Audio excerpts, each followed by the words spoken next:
Go back to Romans chapter 2.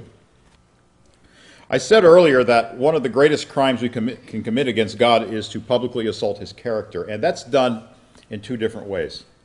It can be done through our actions, as we just read, by showing partiality and claiming to be a Christian. We are, in fact, placing our actions on Christ. We are condemning Christ, really, by showing that, well, if we are the standard, if we are Christians, if we are, in fact, acting and living as Christ commanded us, and we act that way, then people are going to look at us and say, okay, well, that's the way God is. That's the way Christ is. So by our actions, we can condemn God's character. But the second thing is we can do it by our teaching and by our theology. And this is where the Apostle Paul really defends God's character and God's nature against many of the charges against him of being an unjust judge. Calvinism is a doctrine that I want to talk to you a little bit about because we mentioned it last Sunday. And some of you are familiar with it and some of you are not. Some of you are just vaguely familiar with it. But Calvinism is a doctrine that is very common amongst Protestant Christianity. And I believe it is a evil and wicked doctrine. I'm going to be very blunt about it. All right? I believe it's an evil and wicked doctrine, and I believe that because it assaults God's character. It portrays God in a way that is absolutely contrary to what he has said about himself and about his character in the past. Calvinism makes God out to be irrational and arbitrary in his judging. The Bible says that God is not willing that any should perish. That tells us what God's nature is like. He is a loving and gracious God. God so loved the world that he gave his only begotten Son, that whoever believed in him would not perish. Isn't that right? Does God love everyone? Yes. Does God want everyone to be saved? The Bible says that at least 3 times in the New Testament. Then why doesn't he do it if he has the power to do so? And if he is in fact electing a certain group to be saved and not electing another group, why is he doing that? He's being arbitrary. He's being an unjust judge.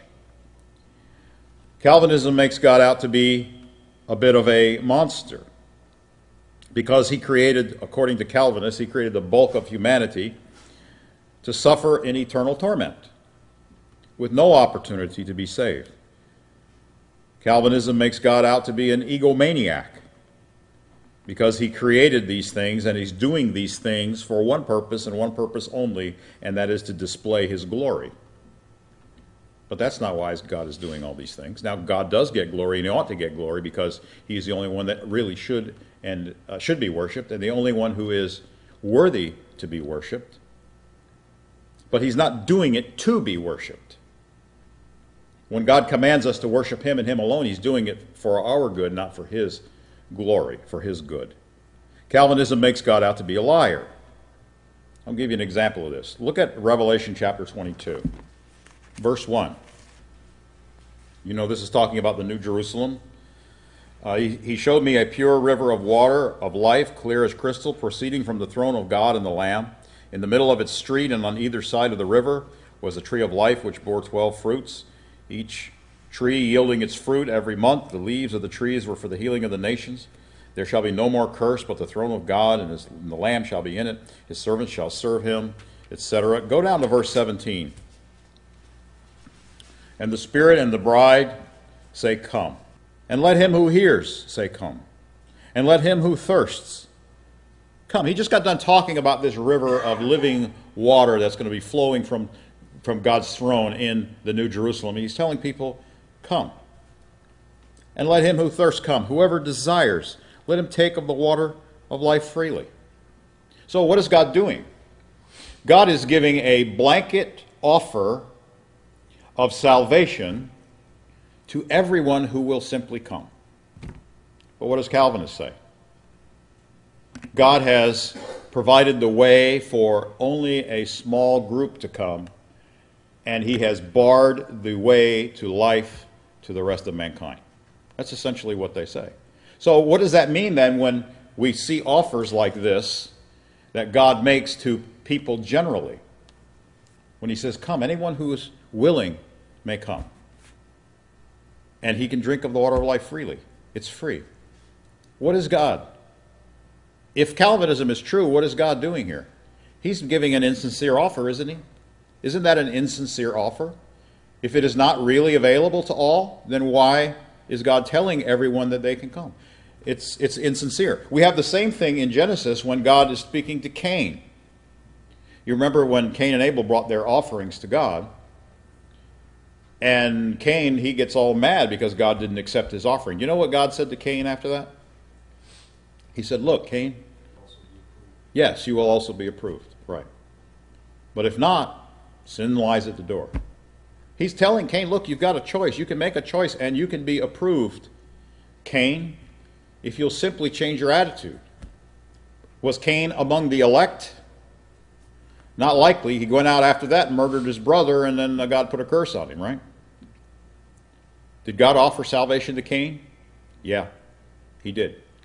Well, if Cain's not one of the elect, if Cain could not be saved, which is what Calvinism will tell you, then God was insincere in his offer to Cain, and God was essentially mocking Cain.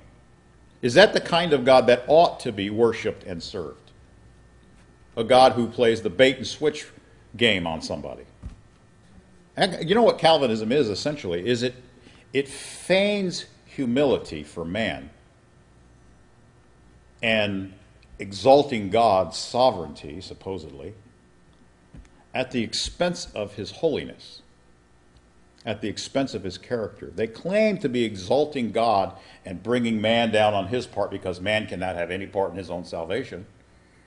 Right? So man is dust and dirt and worse than pond scum.